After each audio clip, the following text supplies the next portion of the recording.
So good evening all, and thank you like you patiently be with us on all the sessions, and this is the last session for our wonderful journey. So I'm here to welcome Dr. Nirja Upadhye, our prominent next speaker for this ATAL FDP.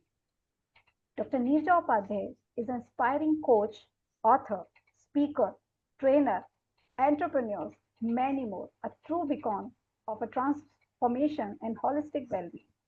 Dr. Nirja has worn many hats, from being a head of department at an international university to a corporate professional, and now a successful entrepreneur and performance coach who help individuals unlock their fullest potentials.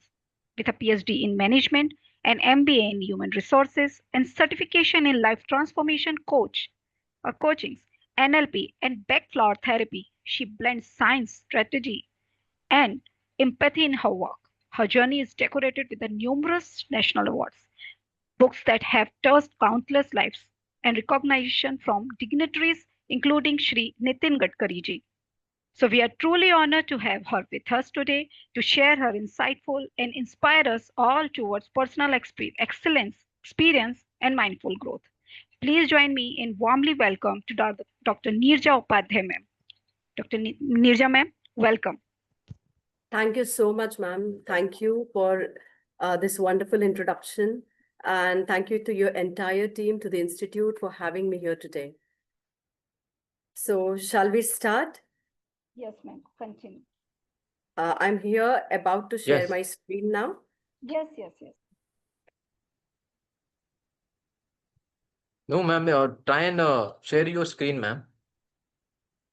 Sorry? We can start, ma'am. You can share your screen. Yeah, that's what, yeah. Okay. So good evening, everyone.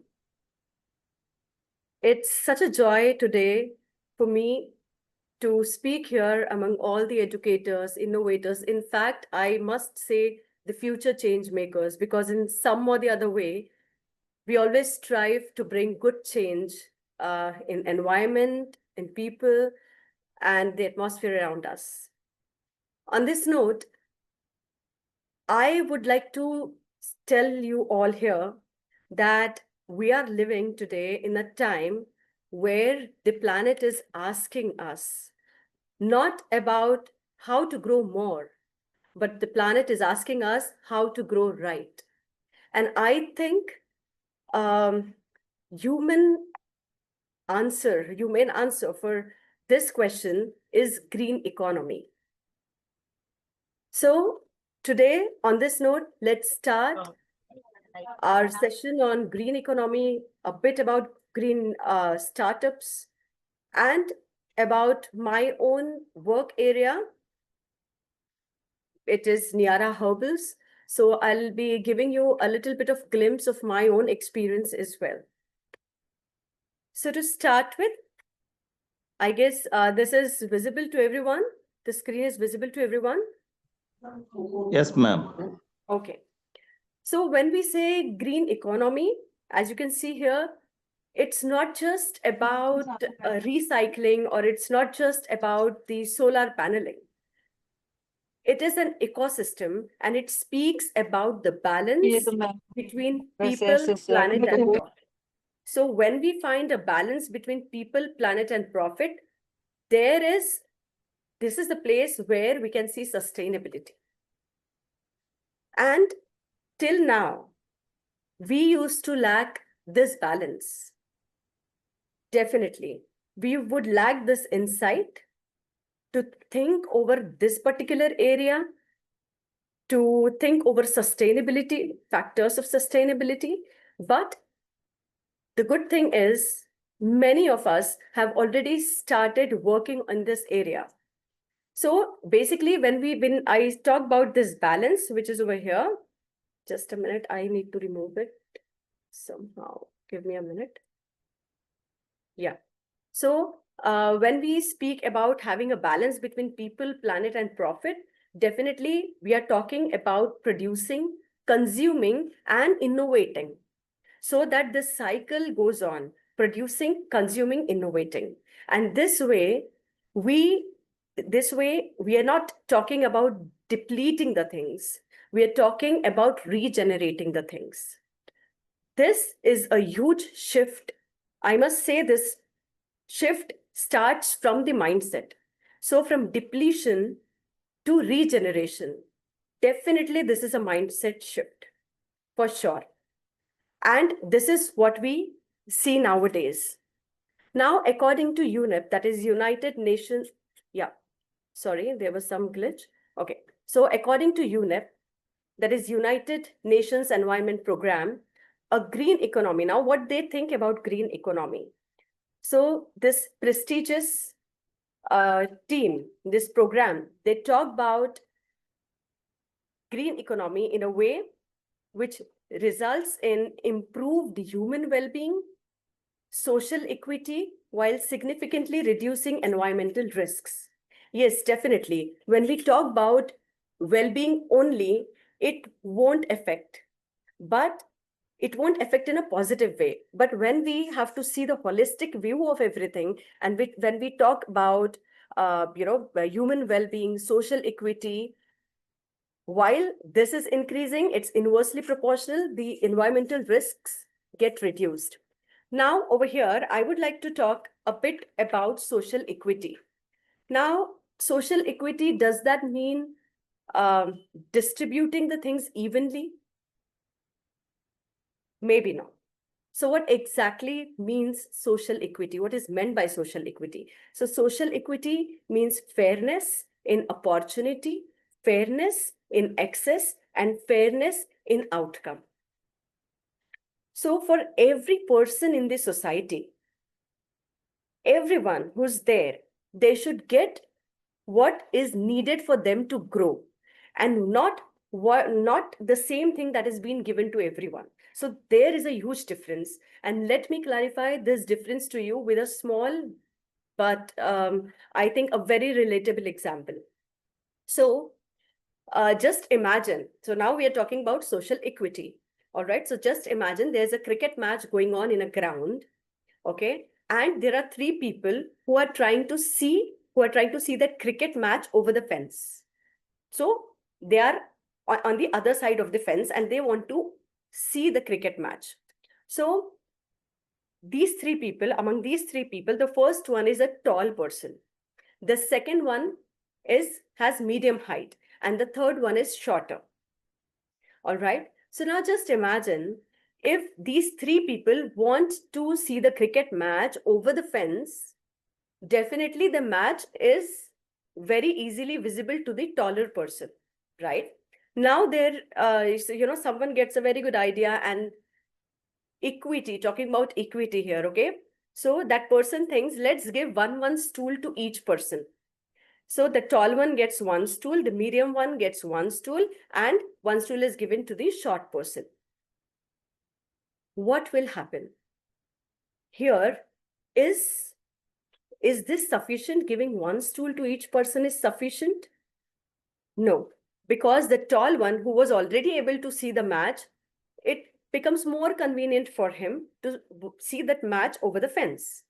Maybe now the medium person with the stool, previously he was not able to see the match, but now this person is able to see the match, right? What about the short person? The short person was not able to see the match then. The short person is not able to see the match now because that one stool is not sufficient for him.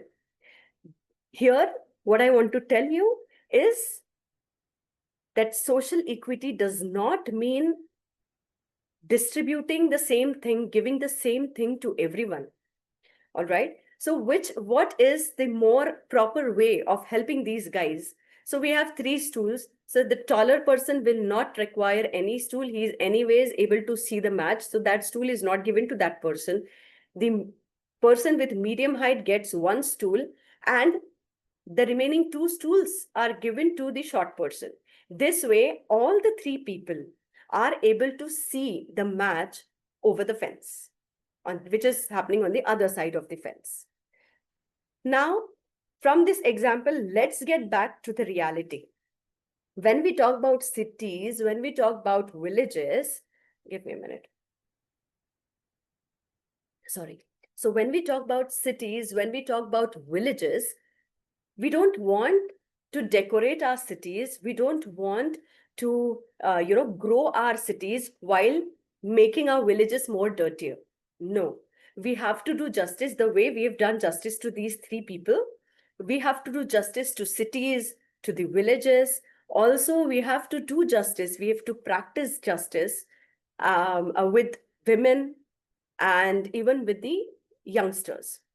Women and youngsters should get equal opportunity in startups, in jobs. So this is what I mean by equity and what we generally mean by equity. So over here, again, a few moments back, I was just scrolling through Facebook, and over there I saw our Prime Minister Shri Narendra Modi visiting a huge, exhibition where there were local artisans, there were creators, and many people who brought up their own work and creativity on that platform. It was so good to see that even the small villages, the towns or the villages that we have, they have lot of wealth in the form of creativity. Their creation is awesome. It's mind-blowing, but it has not reached to many people out there. It is not reached to us. It is limiting somewhere. So we have to break these limits.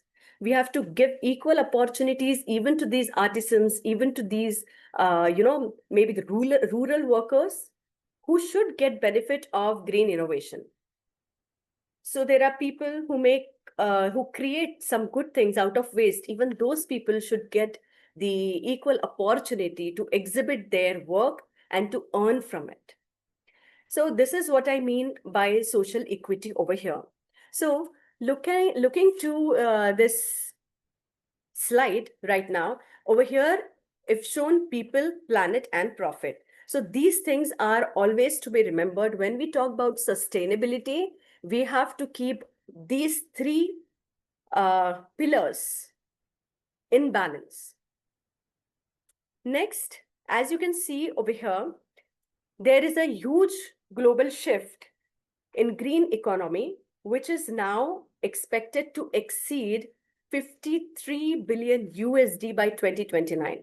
It's such a huge leap, and which shows 24% of 24% growth in CAGR, which is compound annual growth. And this is a very beautiful figure, as we can see here.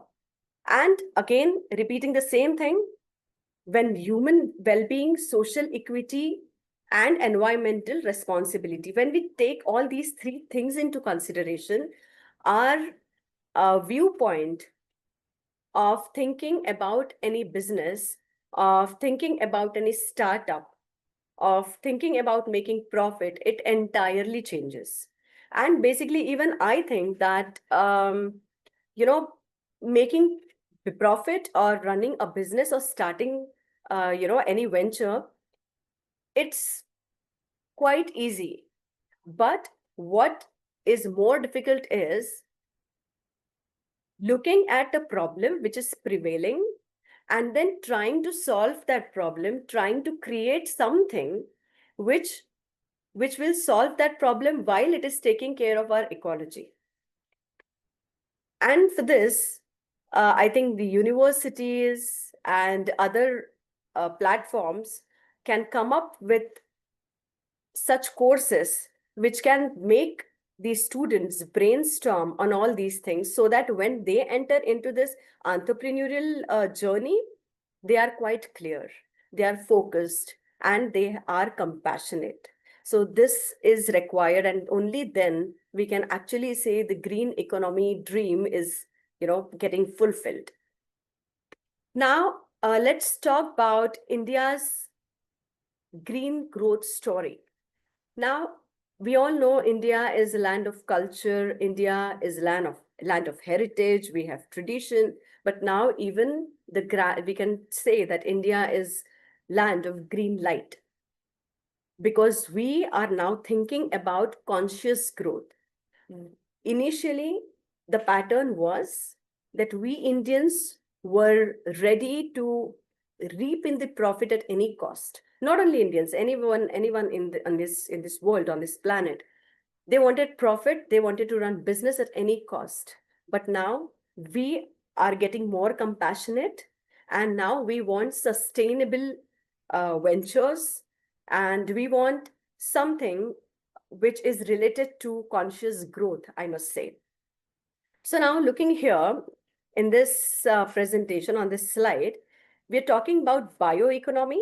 So when we talk about bioeconomic growth, that means we're talking about the plants, we are talking about the herbs, about the natural materials, okay? So this bioeconomic growth was at $10 billion in 2014. And after 10 years, in 2024, we can see $165 billion. So our bioeconomic growth has seen a huge shift from 10 billion to 165 billion just in a decade. And now we are thinking of we are thinking, or say we are expecting $300 billion in 2030. Isn't that a wonderful thing? Moreover, the latest survey says that green jobs are up by 965% in these last 5 years.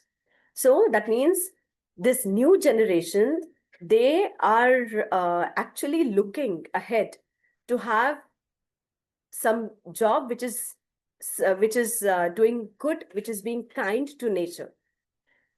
And this is what we can see with the people who are working as solar technicians. They have started working on solar energy, the paneling and everything. So this is happening in Gujarat. We have bamboo entrepreneurs in Northeast and bio-waste recyclers in Maharashtra. So give me a minute, please.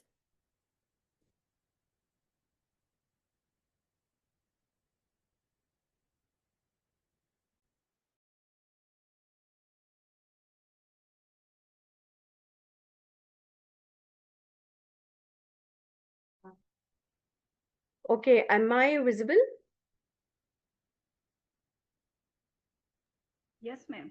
Visible and audible. Yes, ma'am. Okay. Sorry, I couldn't see anything. Maybe it's raining out here and that is the problem. All right. So Can we this, sorry to interrupt you, ma'am. Can we this as a slideshow?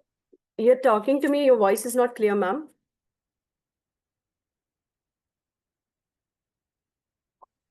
Shilpa, ma'am. Can you go? Okay, now I'm audible. So can you go with the slideshow, ma'am? Yes, ma'am. Sure. Hope it is visible now. Yeah. So Okay. Yes, ma'am. green jobs I was talking about, and similarly, there is a lot of bio-waste recyclers in Maharashtra.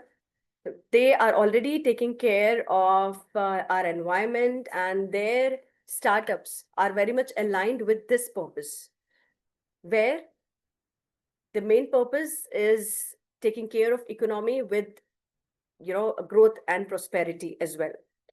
And now investors are also moving and shifting their direction towards green economy. So we can see green finance, 3 trillion have been invested in these green startups. So we can say India is not just growing, but it's actually regenerating. And now I would like to take you to this chart, which is very important, very essential, and quite interesting. So here we are talking about GHA, which is global hectare. So GHA per person is global hectare per person. Now, what is this global hectare? This is the unit of measurement of ecological footprint. The way we have our footprints, right? And the way we have, say, carbon footprint. Now, this is ecological footprint. Now, what is this ecological footprint? This means how much of the earth or the land or how much of the resources are consumed by a person or a country or the population and all. So here we are talking about country-wise consumption. All right. So the lower the GHA, better it is for you. Better it is for our world, this planet. So when we talk about having food, drinking water, wearing good clothes, needing energy, we want to travel, there is transport, there is car available, then there is also wastage. So whatever it is related to earth only. It is related to this planet only. See, like we eat food which which is there due to the good land that we have, okay, good crops that we have. And so this is the consumption of land. Now if we talk about clothes, so you're wearing clothes, you're wearing cotton clothes, again, it is getting connected to the land. As I've told you, we're talking about electricity or the car or any vehicle, it is fossil fuel, again related to land. And apart from this, whatever wastage that we have, that wastage, of course, it goes into the land only. We throw it away. So in some or the other way, maybe in the form of consumption or in the form of, disposal. So land is used in some or the other way, directly or indirectly. So how much land is used per person? Okay. So that is the measurement, and GHA per person is measurement of unit of measurement of the same thing, of the ecological footprints. Now, come to this slide, have a look. So as I've told you, the lower the GHA, better for our Mother Earth. See, Qatar and UAE, okay, Qatar or UAE we talk about, it's 8 to 10 GHA. That is the highest peak of consumption. 8 to 10 GHA per person is the peak. Just imagine that value. Next, if we talk about USA, it's 8 GHA per person. That is higher. It's very high. 8 GHA is quite high. And this is due to overconsumption. We are going to go to the story inside of these numbers later. Now let's talk about China. It's 3.5 GHA. That means 3.5 global hectares per person, which is quite high. And now we are talking about India. It's 1.1 GHA per person, which is moderate. And if we talk about the overall world average, it's 2.6 GHA. Now, when we say 2.6 GHA, it means we have already started depleting whatever good nature has for us. So we are over consuming all the resources. 1.7, not one single earth, but if we see this world average, which is over there on your screens, with 2.6 GHA per person, we need 1.7 earths to sustain a global lifestyle. Just imagine, that means 1 and 0.7 of the other, extra earth we require. And we want all these, we are ready and trying to extract all these from this earth. This is quite alarming.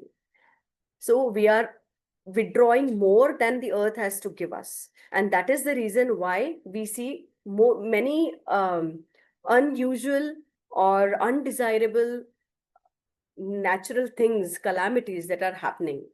Anyways, coming back to this slide again. Now, let me focus, or let me take you to this story insight. Again, talking about UAE, okay, where the highest consumption is 8 to 10 GHA, that is 8 to 10 global hectares per person. Here, the story insight says it's dependent on imported resources, water scarcity. Yes, definitely, UAE has extreme climates. So due to these extremities in the climates, they import the resources. So wood, food, water, wood, food, water, everything is imported by them. Now their wealth allows them to buy, allows them to import, allows them to buy all these things. But again, don't you think they are extremely dependent on other countries? Yes, they are. They are extremely dependent on other countries, and knowing that their consumption is highest, which is quite alarming. So at one end, you know your country will not be able to produce that much, and this is the reason you are utilizing your wealth to purchase, you're utilizing your wealth to import all these basic necessity things for your country. Apart from that, your highest ecological consumption is still highest. What if this dependency is still there? So what if this global trade closes, it ends someday? So survival is going to be the toughest. Now, let me take you to this USA readings. It says 8 GHA. That means 8 global hectare, which is very, very high.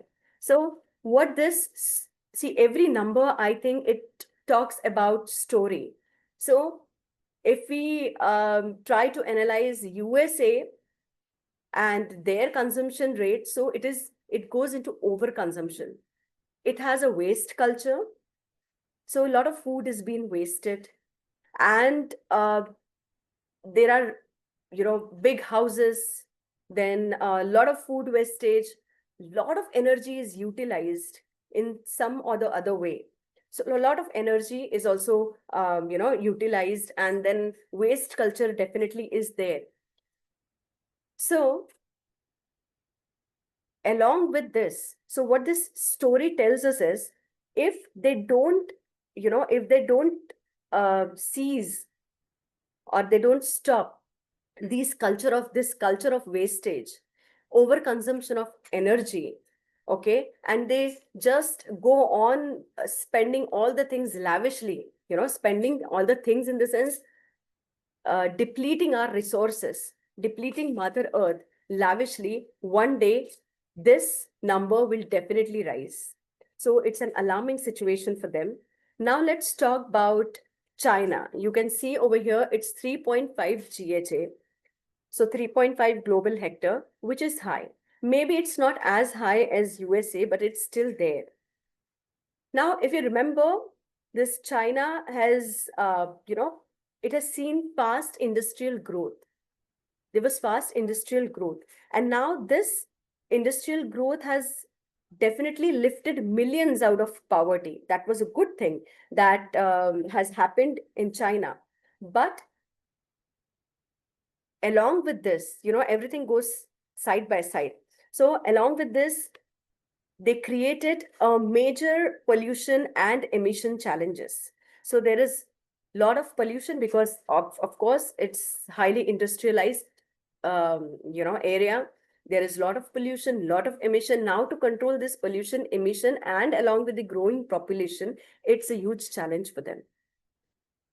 Let's come to India. So India is at 1.1 GHA per person, which is quite moderate. And I think we should thank our culture, our tradition, the wisdom that we have, okay?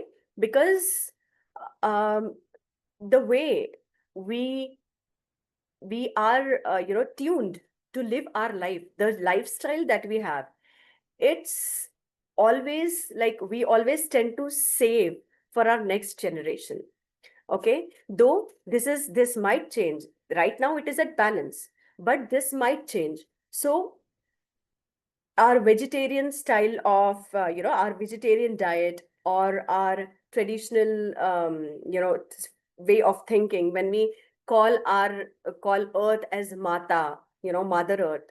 So these things which have come to us since ages, there is some reason behind it.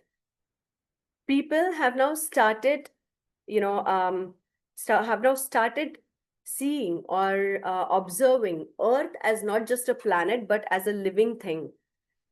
We are spoiling this living thing, it's getting deteriorated, and it's because of us. So before the things get worse, we have to take care of it.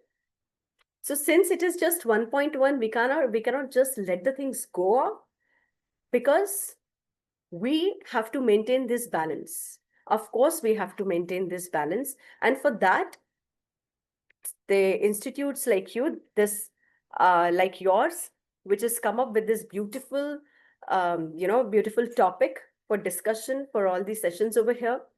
In the similar way, it would be great if there is something brought up for the students, where students get, maybe a students forum where students get an opportunity to think over ecology, to think over this balance, to think over ecological footprint, and what can they do, because they are the ones who are going to drive our nation ahead.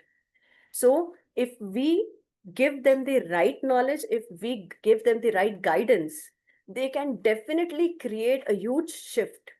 So what can we do right now? Yes, if we want, we can also go ahead and start, go ahead with some ventures, with some good startups.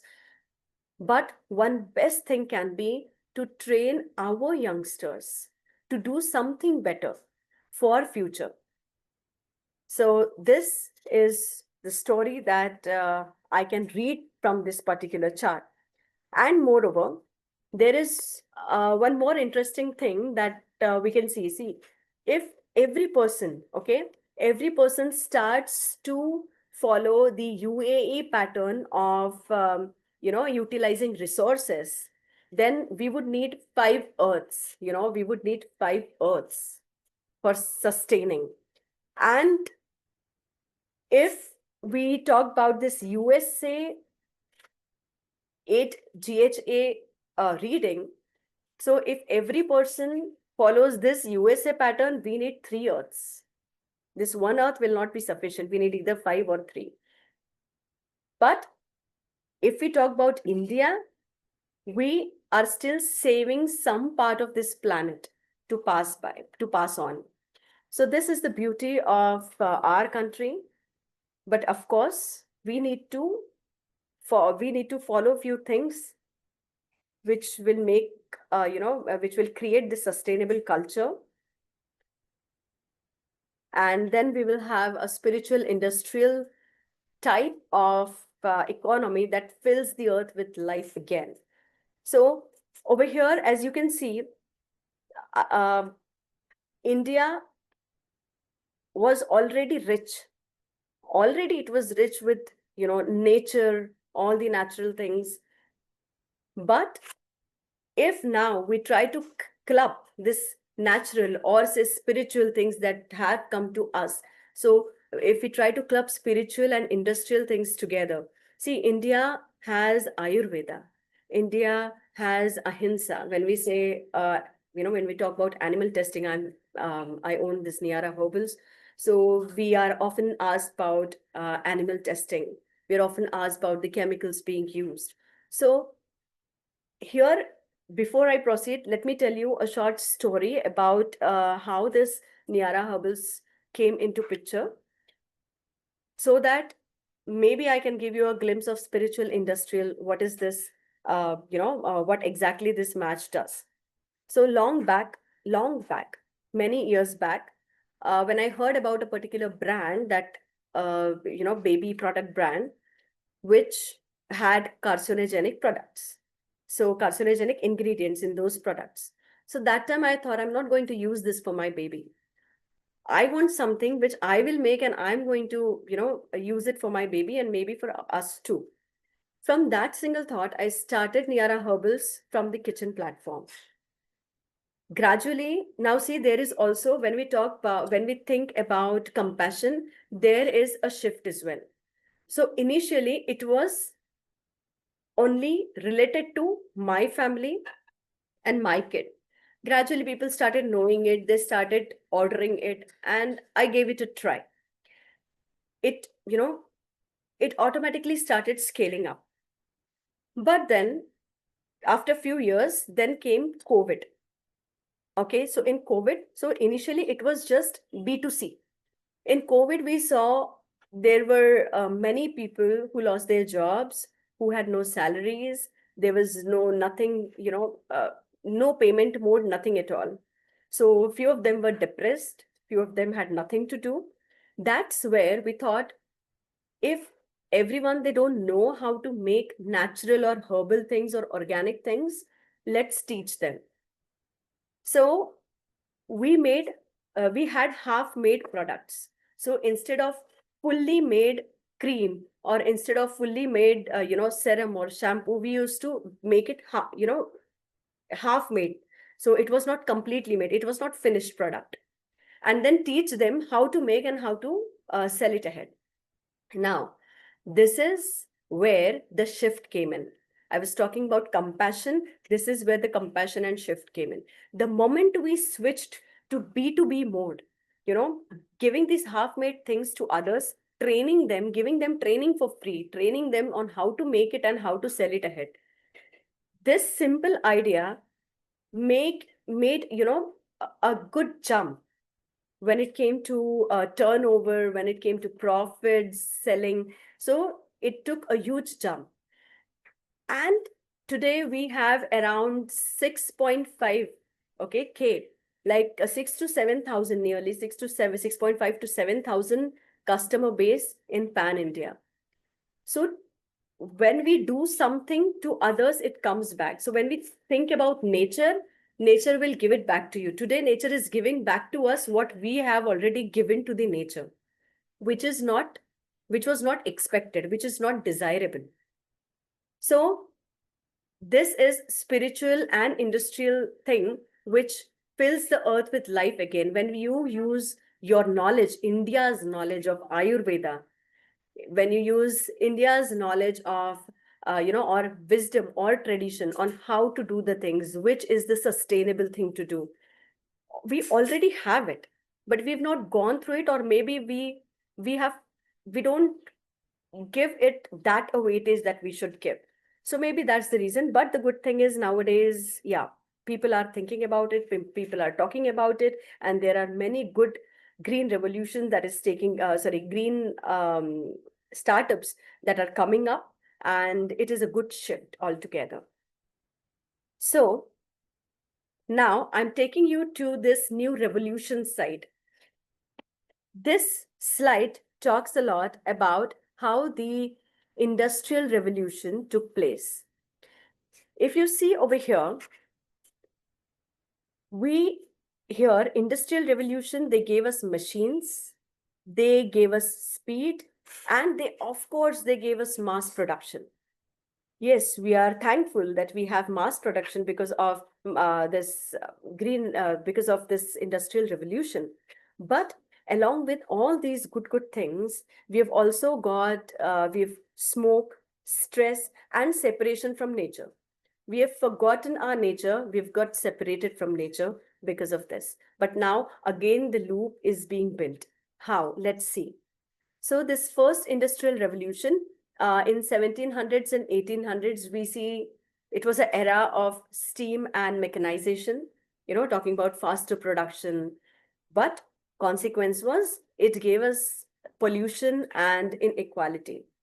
So next was the second industrial revolution in 1900s, where even our textbooks and even our journals, they talk about electricity and assembly lines, right? So when we say assembly lines, we talk about mass manufacturing over here. Then came the third industrial revolution in 1900s to 2000. Here we are talking about digitization and information technology. So now our systems became smarter, right? Now, as our systems became smarter, we got disconnected from the nature.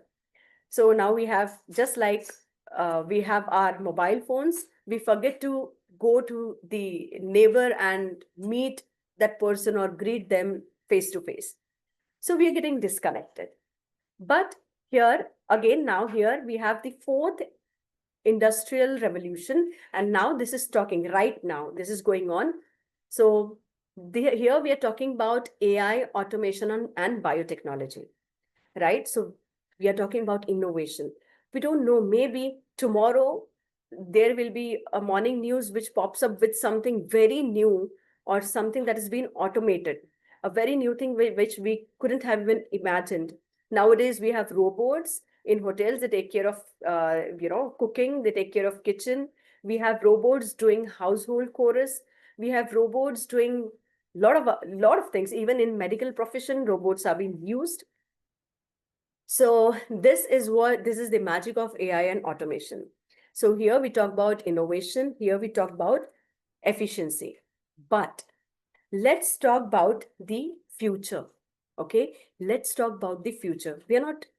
Let's leave this current state here and let's jump a few years later. Right now we have AI boom. Our systems, our businesses, startups are built on coding, codes, AI everywhere. But if we talk about future, okay, maybe a decade or more after that, here we will talk about conscious creation only. The businesses, the startups, only those startups and businesses will survive who really have, who have this conscious creation in their agenda.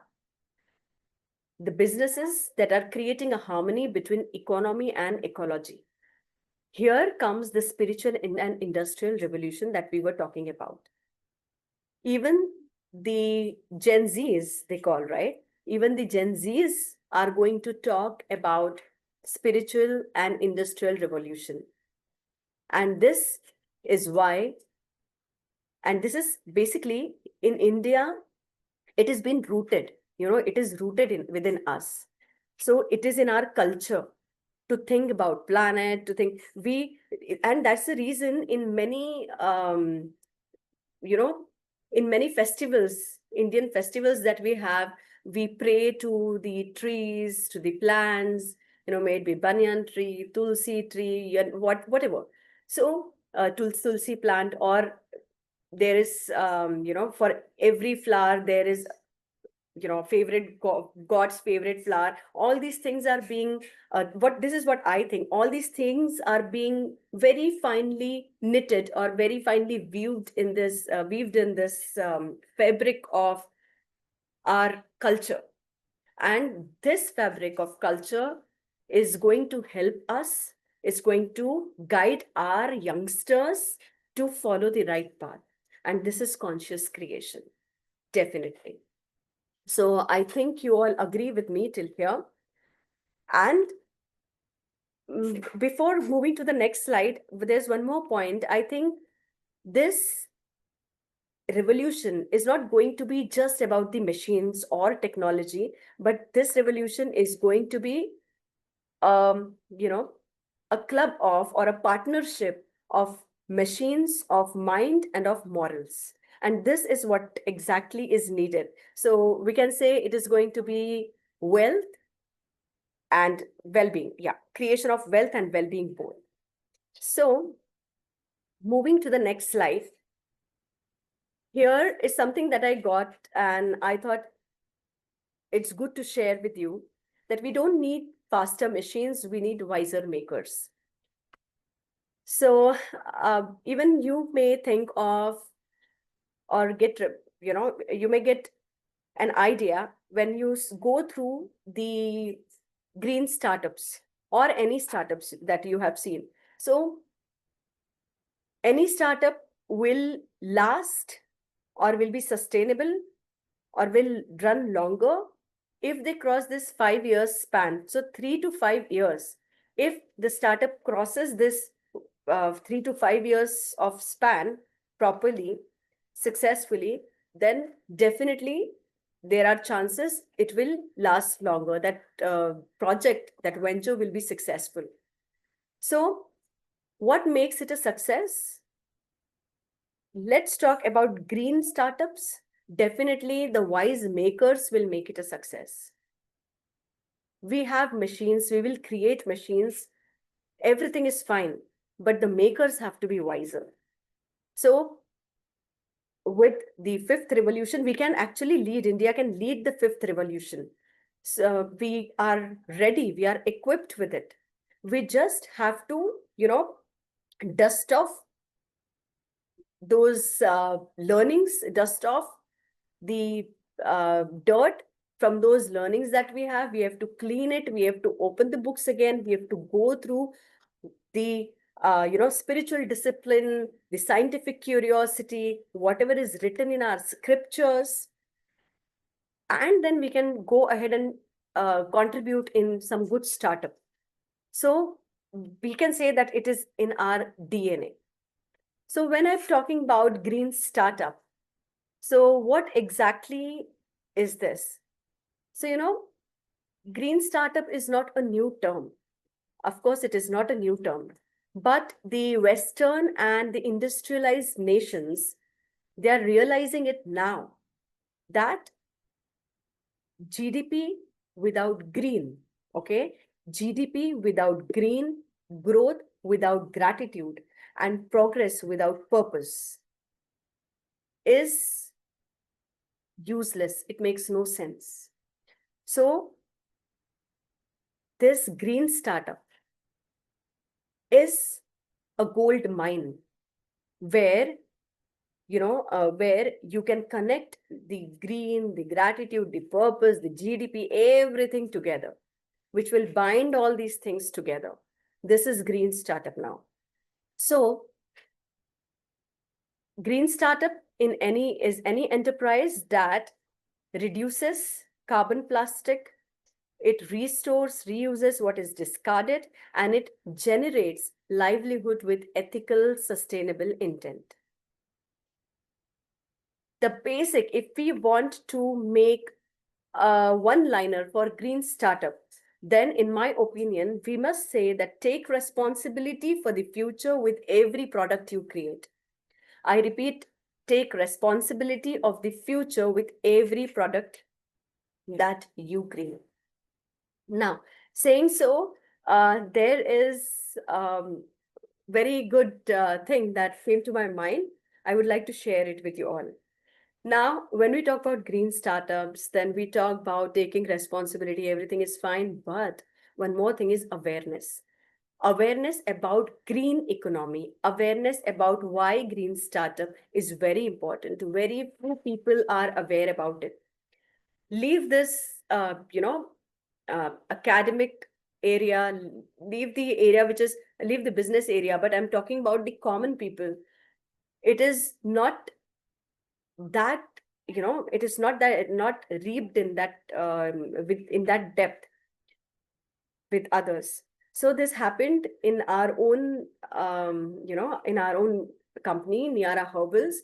So I was getting constant calls from my team because one of the customers, she was not ready to leave unless and until we create a product for her according to what she wanted.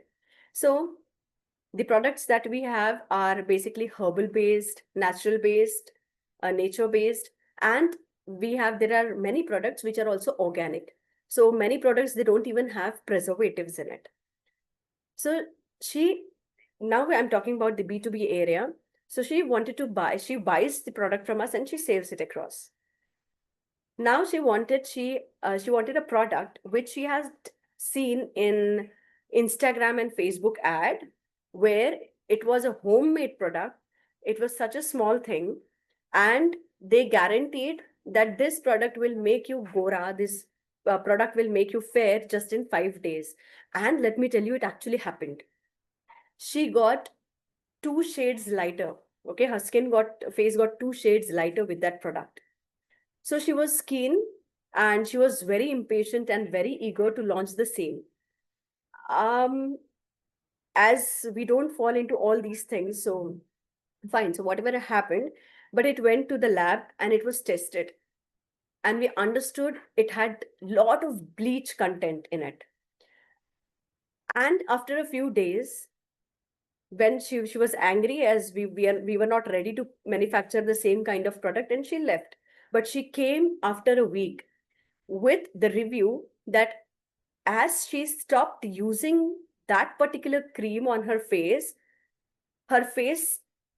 started, her skin texture started getting bad, worse, and there was a lot of pigmentation and all the black spots all over face. and we could actually see that.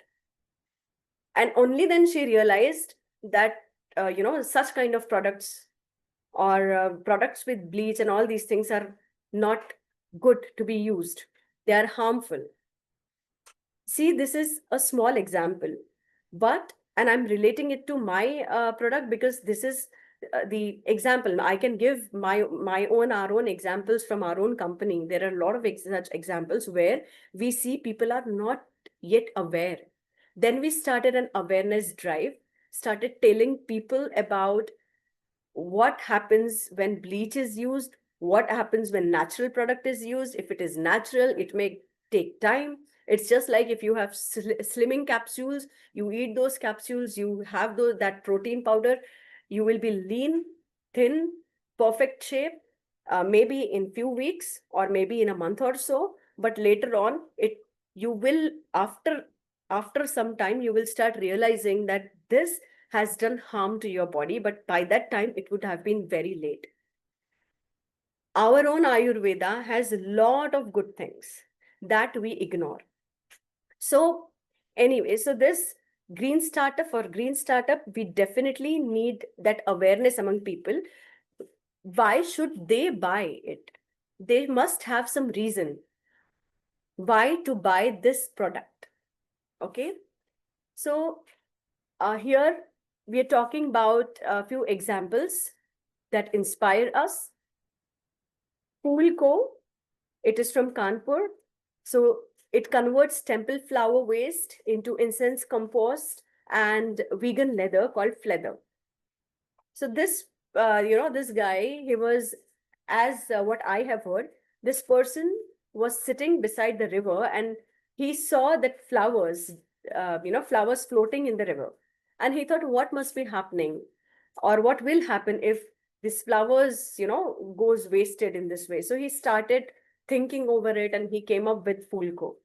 That is a good thing. Then there is from Telangana, Kheti, which builds greenhouses in a box for small farmers. Then we have bamboo from Pune. It turns discarded bamboo into toothbrushes and razors, cutting plastic use drastically. And you must have seen this bamboo ad also. And Fulko ad definitely, since which is this actress, Alia Bhatt is also invested in Fulko. So you must have seen her ads as well. So slowly transforming, into this environment, transforming into green economy is becoming a necessity.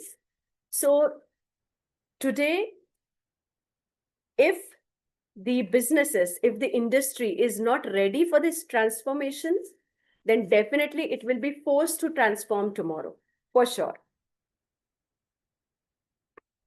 So this was about some examples that really inspires us. These are the latest, these new examples, and very creative thinking. So we have waste gold mine. These people, they have turned that waste gold mine into very creative ventures, which gives prosperity and definitely consciousness and compassion. Now, one amazing thing that India has, it is also called as hidden gold, is the locally sourced raw materials. For us also, we try to source the raw material locally or from the nearby areas as much as we can. We ensure that people who are, who follow the ecological things. Give me a minute, guys. There is a lot of noise at my end. I'm so sorry for that. Yes, ma'am. Sorry.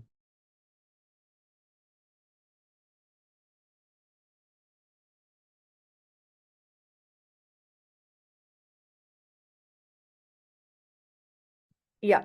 Yes, Sorry ma'am. for that. Please continue. Yeah. Fine. So now talking about the locally sourced raw materials, which is India's hidden gold. Here, just have a look over the regions and the abundant local resource that it has. North India, It has crop residues, sugarcane bagasse. So it can be converted into bioplates, paper, eco packaging, and bio CNG unit. I myself had approached one of the briquette manufacturing firms, and it was so nice to see they had the cotton farms and cotton crops and everything. So around them, around that area, around that region. So they had a deal with the farmers.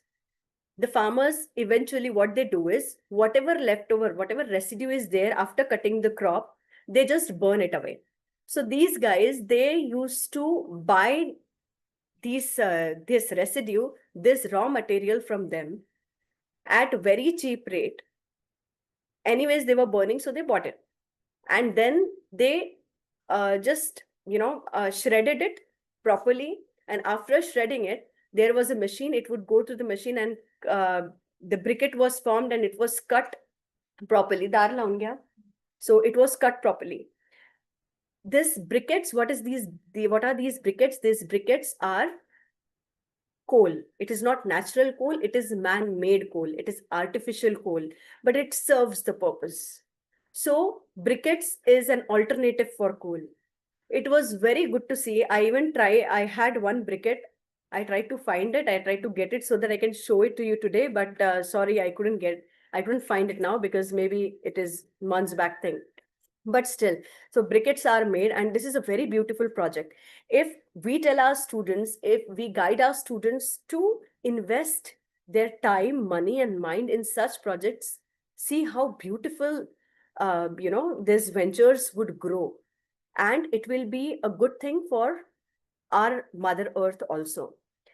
So going ahead, in Maharashtra, Gujarat, Rajasthan, in Western India, we get a lot of fruits, flower waste over here. Cotton is also found here. And then like here at Nasik, we have wine grape pomace a lot because here we have vineyards and wineries. So it can be used in skincare or natural fabrics or compostables. Southern India, that is Kerala, Tamil Nadu, and Karnataka. So it has abundant local resource, that is coconut husk, coir, banana stems, spices. So in one of the exhibitions, I've even seen fabrics made out of banana stems, so which is called banana fabric, I think. So this banana fiber textile, spice-based health foods can be made out of it. Bamboo jute from Eastern India, from Central India, that is MP, Chhattisgarh, we get forest herbs, tendu leaves, mahua flowers. So this can also be a very good, can be utilized as a very good startup where you can make natural fragrances, herbal beverages. And from the Himalayan belt, we can get wildflowers, pine needles, and hemp. Again, I was talking about briquettes. So pine needles can be used to make briquettes also, hemp textile, and mountain flowers. So we have a lot of waste. This waste is actually a gold mine, but none of us has taught to, to change our point of view. वो चश्मा बदलने की देरी है. वो waste हमें बहुत अच्छा लगेगा, हमें काम की चीज लगेगी. We will find it very useful if we change that chashma, the specs that we are wearing. That is important. But we can definitely help our students to change their point of view. Yes, paradigm shift. The paradigm shift is very important. So here I have something for you.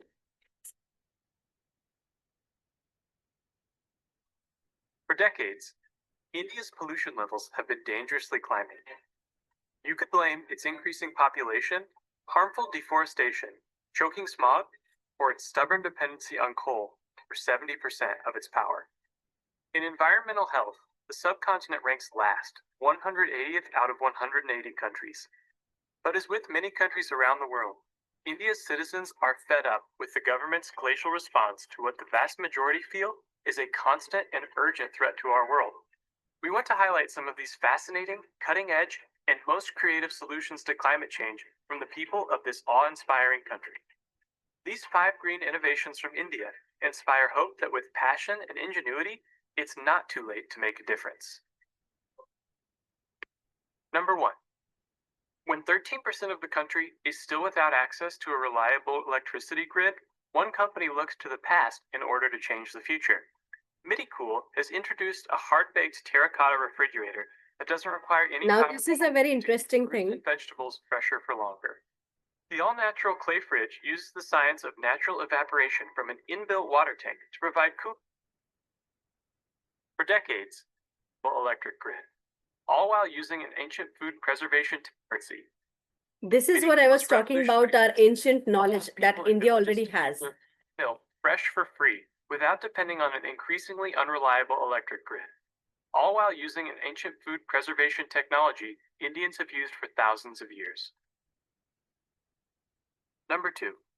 When Dr. Banish Desai noticed his streets were littered with discarded masks from the This COVID is paradigm pandemic, shift. he That didn't want to means wait for someone else to चश्मा clean it बदलने up. की देरी है. During the pandemic, India produced 132 tons of PPE-related waste each day.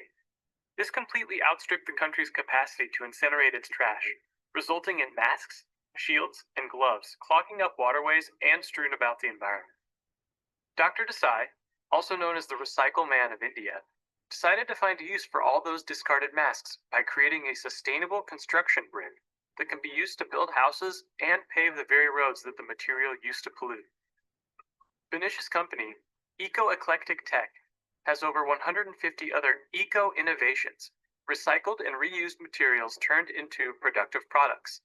A company striving to create a world where waste is a word we no longer use. Number 3. India currently has 1.7 million electric auto rickshaws on the road.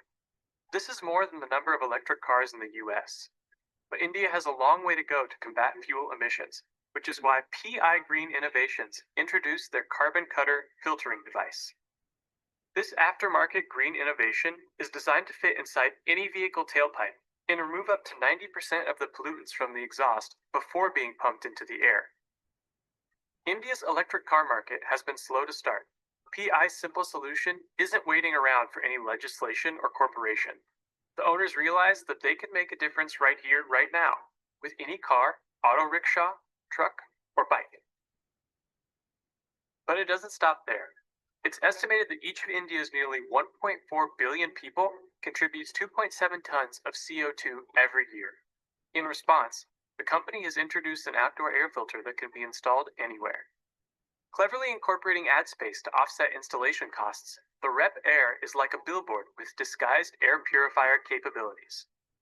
It collects 80% of the particulates, converts it into a recyclable powder, and sends out an SMS alert when it's time to clean it out. No filters, no mess, and hopefully soon, no more smog. Number 4. In one of the more artistic and aesthetic answers to climate change, engineering firm Think5 unveiled a smart canopy that looks very similar to an upside-down umbrella.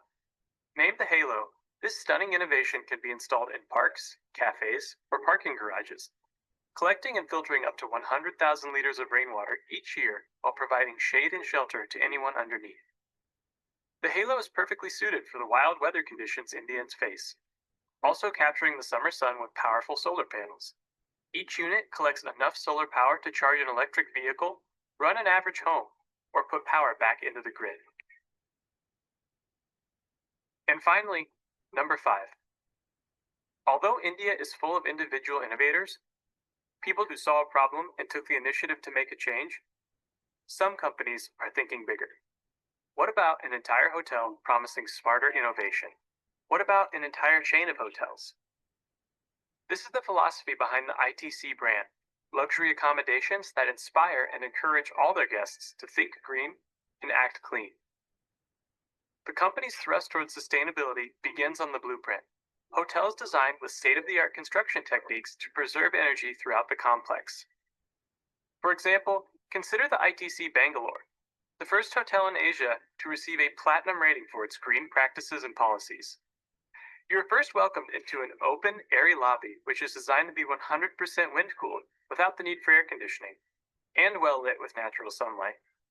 Solar power heats the hot water throughout the building, while leftover food scraps are composted and used in the on-site garden. This garden, in turn, provides many of the fresh vegetables used in the world-class restaurant on-site. Dinner guests at the ITC Bangalore are even informed about the ecological impact of their food choices at the restaurant, with menus showing if their seafood dinner has been sustainably caught or if the population is in danger from overfishing. These are just a handful of the many green innovations coming from India, a population of passionate people that are determined to change the world and make it a better place. How about you? Do you think these life-changing innovations are worth the hype? Is India doing enough to combat climate change?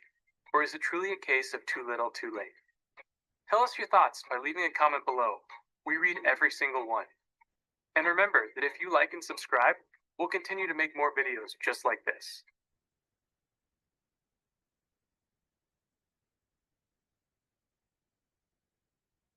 Okay. These So guys took your one only small video over Great. here. and turned it into a 400 crore business. You see, our electronics are valuable even if they get old or stop working. And most of us don't know how to dispose them. Our e-waste can contain over 8 different type of metals, and India spends billions importing them. But this can be reused all over again. So they decided to extract these metals. Hi, we are Jenny. We tell sustainable stories. Hi Jenny, I am Sarthak. I'm Saurabh. We are founders of EcoVerva. EcoVerva is one of India's largest e-waste recyclers and can collect waste from over 250 cities. We recycle 15 truckloads of e-waste every single day. These include household appliances like TVs, fridge, ACs, washing machines, and more. Even small items like remote controls, chargers and cables. And gadgets like phone and laptop. It starts with segregation. Each device is assigned a unique barcode for traceability. And we wipe out any data as per global standards. Items are dismantled using different methods. Some are shredded and then machines are used for extraction of metals. We extract copper, aluminum, iron, even gold and silver. The plastic is also turned into pellets for recycling. There is zero water discharge in the entire process. Here is the scary truth. Less than 10% of e-waste gets responsibly recycled in India. We work with local kabadiwalas and connect with consumers to create awareness. Comment e-waste and we'll DM you a list of. So, as you've seen in both the videos, I hope these videos you found them very informative. So, these are the purpose why I have kept these two videos over here is to create an awareness, to try to tell everyone over here that any waste is waste only till you don't find any opportunity in it. Once you see, we're talking about ITC, the leftover food is it is transport. Sorry, there was someone. So this leftover food is then converted into the compost, and then the compost is used, it is utilized in their own garden, in their own green area that they have. So this is how recycling takes place. Okay, so now talking about the untapped waste streams, again, a bit of it. So we have plastic waste, food waste, e-waste, agri-waste, temple flowers, that is also waste. So these can be utilized. Now people might say that it is already been, a few firms are already working on it. But a waste is such a huge thing over here on the planet that even though the people who are already working, even though the startups, those who are already utilizing this waste and they're working with it, even after that, lot of waste is still lying, and there is ample opportunity to us to create something, to make something creative out of that waste. So opportunity is there. We have this as hidden potential, and just like human mind, it is just like human mind which is ready to be reinvented. That we know our minds are very powerful, but we don't utilize our minds to that extent. In the similar way, we have a lot of opportunities, but we lack in bagging those opportunities and turning them into gold. So why is it? Because we have this fear of failures. Does this green startup, will this green startup fail? Does it fail? Let's see. So if we talk about many past, entrepreneurs who had started working on this green startup, who used to utilize waste to create energy. Okay, they used to utilize waste to create energy. Right now, they are not in the race at all. Why? What is the reason? Wasn't their intention well? Their intention was good. Their intention was good, definitely. They had purpose, yes. But सिर्फ एक अच्छे दिल का होना is not sufficient. Having just good purpose, having just good intention is not sufficient. We need good scalable business idea. We need proper, a sustainable idea about that business. Here, government has many, many schemes to support entrepreneurs, to support green entrepreneurs specifically. But then if your business model is not working, if your business model is not scalable, you cannot expect the business to cross that 3 to 5 years of timeline and then, start working successfully. First 5 years, any business will definitely require, we will definitely require first 5 years to reap the profit. Iska matlab ye nahi that we are not going to get profit, but when we talk about business, when we talk about that class, when we have that idea, we need to have patience, specifically with the green projects. That is for sure. All right. So here, as we can see on the screen as well, why many ventures have failed. Of course, one which is not mentioned over here, which I've talked about earlier, awareness is very important. Will people buy my product now? Beko is one more, when we have Beko products. So Beko is a very good startup, which is a green startup. And it has multiple, from laundry wash to, tissue papers and many other stuff. So this Beko project has come up with an idea to first create awareness. So first they started creating awareness among people, and then they launched their product. Now, anyways, there is a wave that people are already getting aware about it. Not many, but at least that wave has started over here in India, of course. So that awareness is the first step. No, awareness is the second step. It is not the first step. You know what is the first step? The first step is our mindset. If you have, I can put it in such words that if you have your mind as green, then you are ready for the green startup. Now, what do I mean when I say green mind is, number one, you should be able to see opportunity in that waste. You should be able to have compassion for our Mother Earth. You should have patience as well. Okay. Mostly our mind is, jumping, hopping from here to future to profits, fir kya hoga, ye hoga. But we should have patience to control all these things, because we are not going to, start any venture just for the sake of starting. We are not just going to say, let me give it a try, chala to chala, nahi to nahi. This is not the way we are going to work.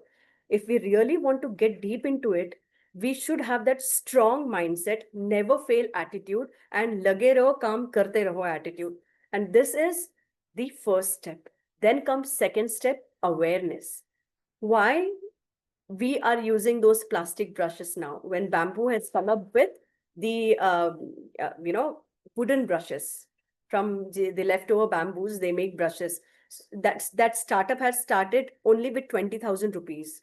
Okay, now many people are, though they are using this product, but a very good concept. So why we are still using it? Maybe we are not aware of any such product, or maybe we don't give it a thought, like, why? I'm happy with my plastic toothbrush, so why to go for the wooden toothbrush and all? Or maybe people are thinking, अच्छा ये eco वाला है तो महंगा होगा. that is the first thing that comes into the minds of consumers. Ye mehenga hoga. So for this thought also, they should be trained, they should be educated.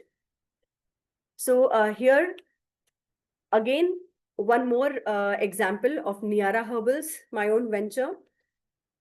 We have, say, let me give you an example of simple thing, that is lip balm.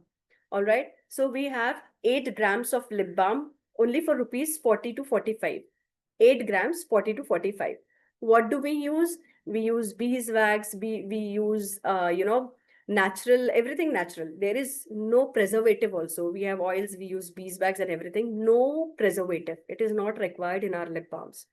So they are very safe, and it can be used, it can be used even by the kids.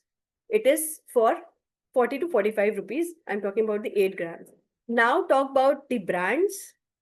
Why I'm comparing, I'm talking about chemical versus non-chemical and consumer awareness. Talk about those brands, the big brands, they come up with lip balms and they cost 8 grams cost for rupees 250, 300, 150 and maybe 100 plus only, as I have seen. So people, first, they will have that wrong notion in their mind, अरे इनका organic है तो ये महंगा होगा. Not required. This is the kind of this is the lack of awareness, and this is where we need to make them aware about. If it is eco-friendly, जरूरी नहीं है वो महंगा होगा. If it is eco-friendly, जरूरी नहीं है वो, जो भी आपके दिमाग में है वो उस तरह का गलत होगा, या there has to be some, कुछ तो इसमें प्रॉब्लम होगा. ये रिसाइकल्ड है तो कुछ प्रॉब्लम होगी. नो, ऐसा नहीं होता है. And this awareness has to be there. All right. Now, the unsegregated waste supply. So I was talking about waste to energy startups. One more reason why it couldn't work was the waste was not segregated. It was not segregated that time. Even now, how many of us follow the rule of wet waste and dry waste? ये कचरा इस dustbin में डालना है, वो कचरा वो dustbin में डालना है. How many of us follow it? Look in our own homes, our own houses. Not many, not everyone. So when this wave starts from a household, every single household, if follows this wave, then it will become for the startups, for the entrepreneurs also to, build it up. And next comes the high operational costs. Why? Because many times, or we will witness that we have ideas, we have raw material, but we lack in machinery. So we have to import the machinery. When we import machinery, operational cost and maintenance cost and everything rises up. So this is also one of the reasons. And over dependence on subsidies. Of course, they need subsidies, but other funds are also equally important. It is not the only thing. Another good question that many people might ask is, क्या green startup पैसा बनाता है? Okay. So can we get a good amount of money from the green startups? So the answer is absolutely yes, but not in the old way. I think idea of green startup is like planting a tree. So when we plant the tree, पहले roots आते हैं, then that tree will bear fruits. Okay? So it will take time. In the similar way, this green startup is sustainable. Once it is set, you will reap profit. You will definitely make good money, but it will take time. It happens gradually.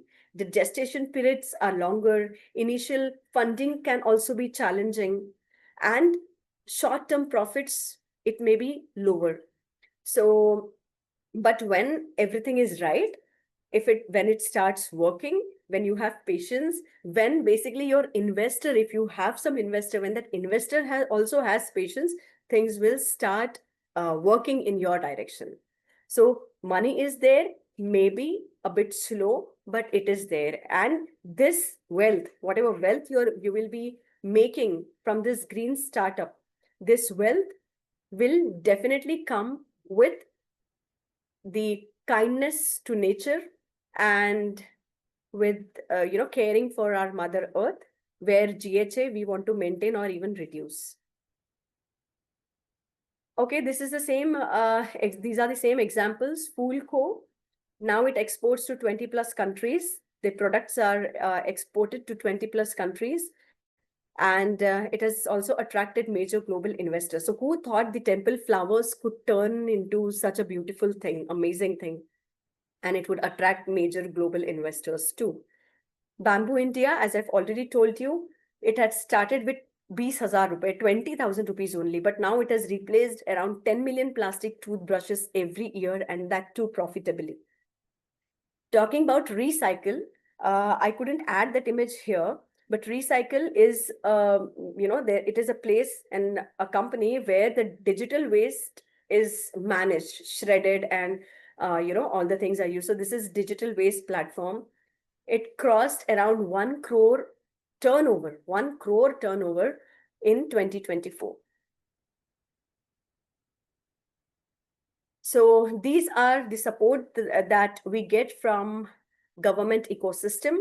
So Startup India Seed Fund Scheme we have, then Gobar Dhan Mission, Waste to Wealth projects के लिए, then we have Green Hydrogen Mission, we have PM Surya Ghar Yojana, we have SIDBI Green Fund, CSR Green Grants, and state incubation centers and whatnot.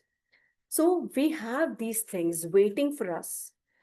I will request to all the academicians over here to motivate your students to go ahead and start something here, to something with green, green ecosystem. Start green entrepreneurship.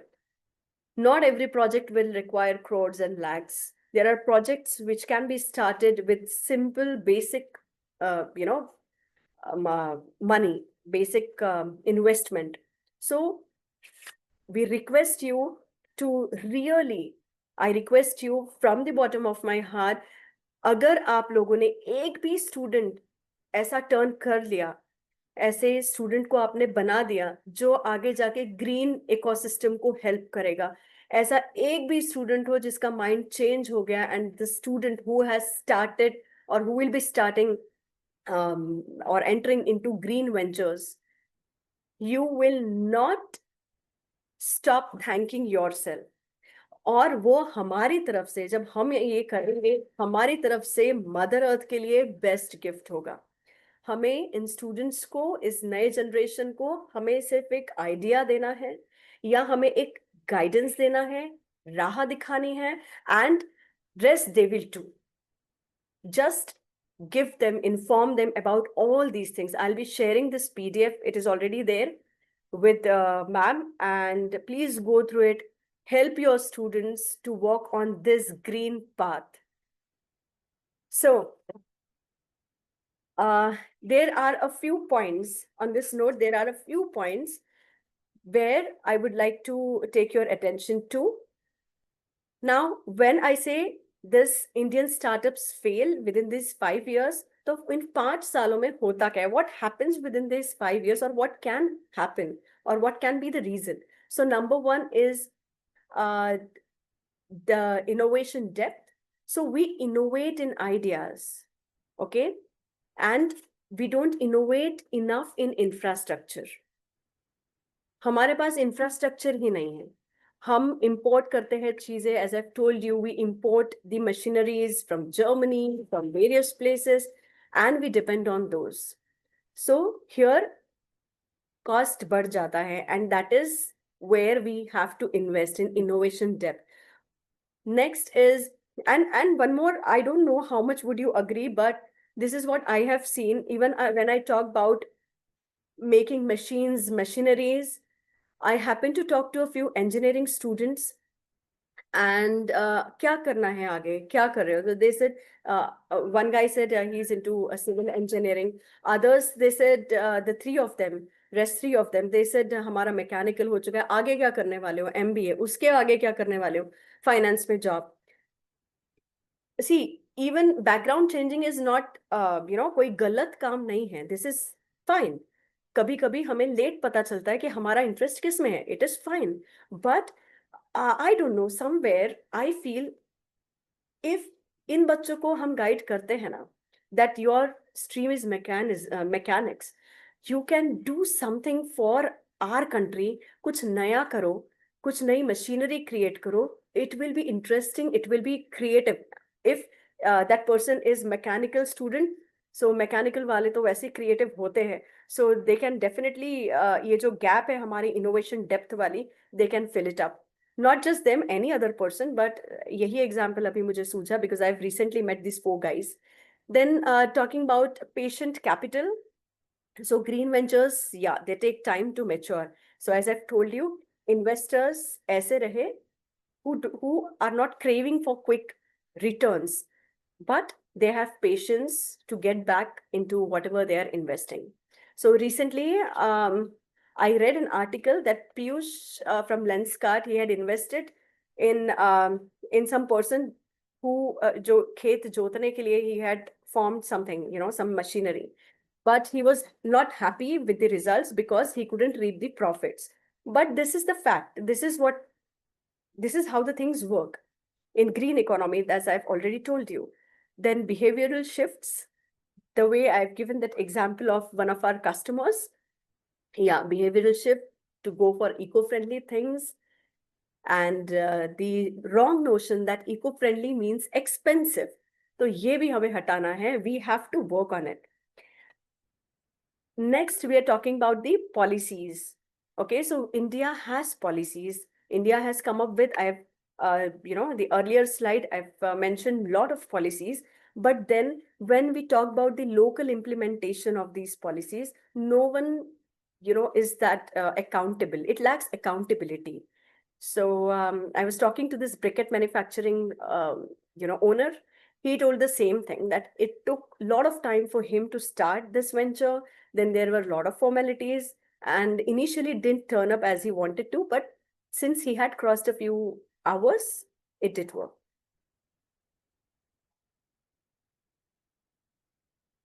So thank you so much. Since you will be encouraging your students, please remember this slogan, take it as a slogan, tell your students that they just don't have to sell, but they have to solve.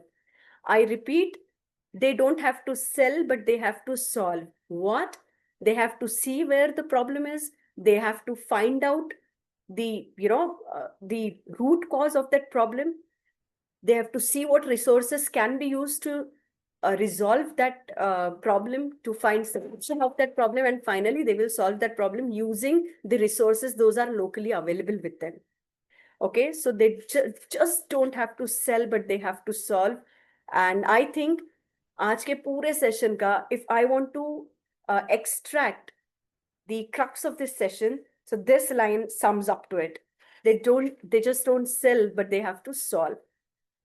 Now, a quick view on how there is something, send some proposed real life problems in our students can work on. Definitely, there are real life problems. So please send all your questions to ma'am, and ma'am, you can please forward it to me so that whatever solution I have, I can just give it away. I can send it to you. Now, China is into green manufacturing and EV, Sweden and Denmark, zero waste cities they're called, Finland, sustainability, education. You know what? Why I've mentioned Finland over here? When we talk about sustainability education, it starts from 10 years of age, such a young age, 10 years of young age, they educate their students on sustainability. It is not just lying in their GP or moral science book, but they are being educated, they are being trained. So sustainability starts, वो पनपने लगती है उनके दिमाग में from the age of 10 years.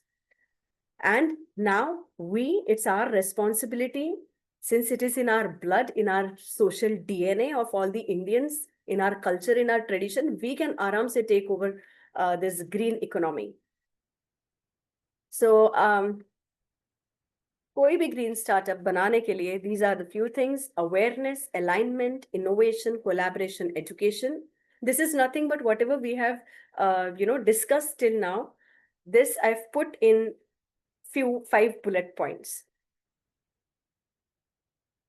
And before I leave, I have to tell you that it has a human and transformational dimension.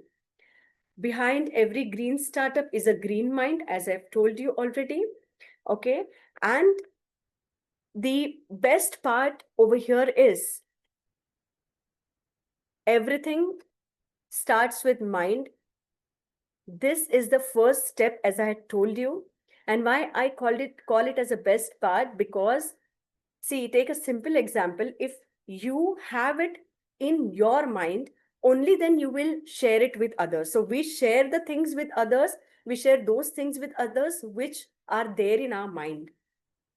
So everything starts with mind. When you share it with other person, again, for him, the first step is going to be his or her mindset. Okay. So we are not talking about just changing the systems, but I think it's like, combining the system with the soul, or we say the changing the pollution to purpose, rather better, and greed to green. So this is what I feel. And again, they have to focus on localizing the green innovation locally. बहुत सारा raw material here in our city. There are a lot of temples, so you will see a lot of flowers, a lot of those ways. And we have seen the setup for students from job seeker to job creator. Exactly. Yes, very correct. They are hunting for job, but they can be creators of job. But it should be in their mindset. So it should be it should be taught to this school going students as well. But anyways, it's never too late. So जब भी हम जिस as में किसी को बता पाए, उनको guide कर पाए, that is always a good thing to do. So we are going to create soul entrepreneurs, so we have to teach them, train them, and help them to build a new world. Of course, by using our Ayurveda, our sacred science, balance, and maintaining harmony, which will be told by our Indian stories with our Vedas and all the stories and everything that we have been listening till now, hearing from our elders. So I ended up by saying that when economics and empathy meet, okay, that is when the science and soul unite. And to that we call as green economy. And the question that all the green entrepreneurs can ask themselves is, what can I create that heals, not just sells? So what initially in few slides back, we have seen not to focus on sell, but what we can solve. In other words, what we can create to heal something. All right. And shifting from I own this resource to I'm responsible for this resource is very important.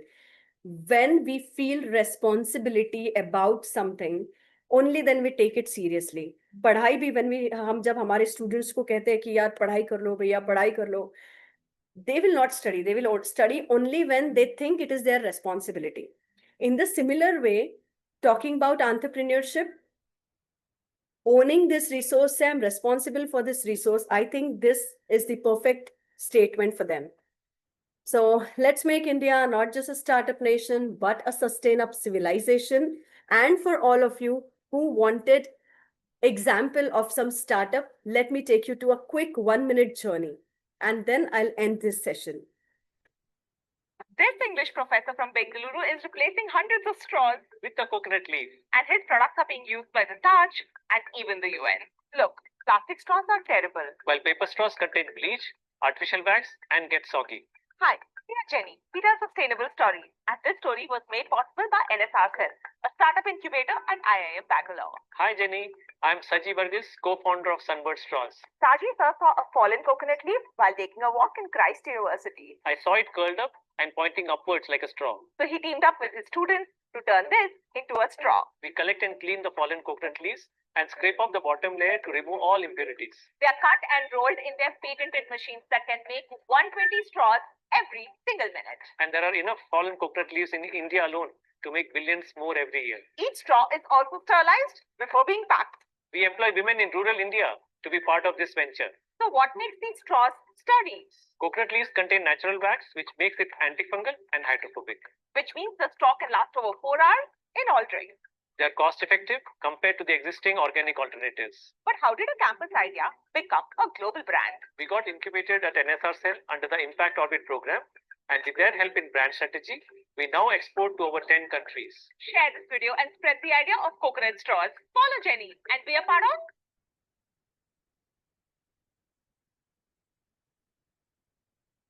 So I'm back here.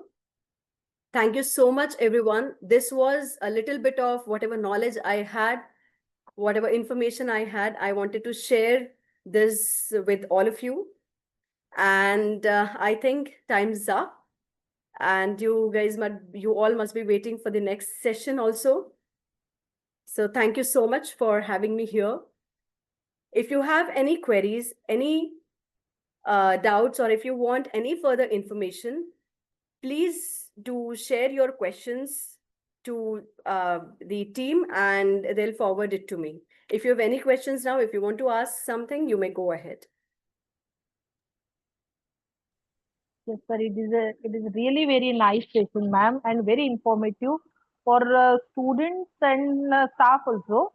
But here the maximum participants are our teachers. So definitely we will divert all this our knowledge towards the students, and let's come with all the things with us.